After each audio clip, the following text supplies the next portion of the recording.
Over the next 2 lectures, I'm going to show you more examples of using lambdas in your programs. So here we have this list of items. Let's imagine we want to transform this list into a different shape. So currently, each item in this list is a tuple of 2 items. Let's say we're only interested in the price of these items. So we want to transform this list into a list of numbers, that is the list of prices. Here's a basic way to do this. We can define an empty list, then iterate over our list of items.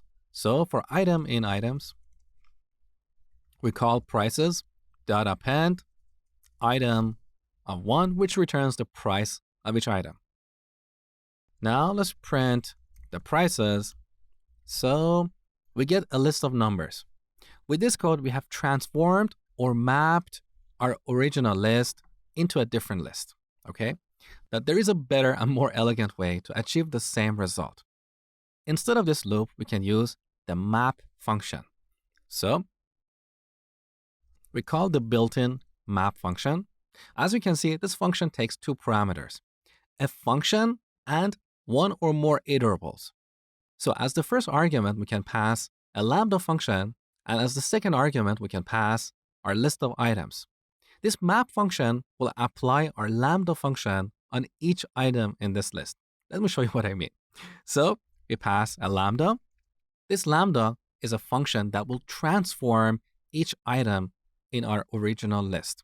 So the parameter to this function is item, and here we simply want to return the price of that item. So item of 1.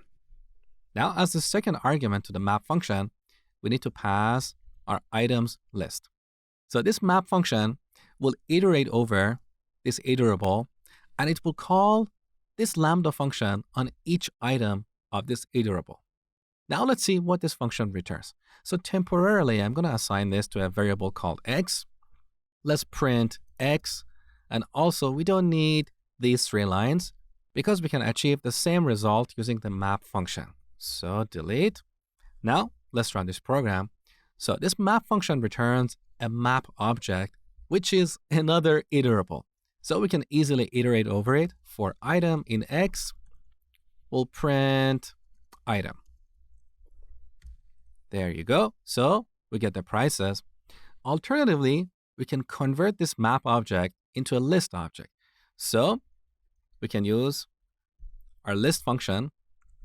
Earlier, you learned that you can pass any iterables to this list function to create a new list. So we pass that here. And now we can rename x to prices and simply print prices. We don't need this loop here. Let's run the program. So we get a list of 3 numbers.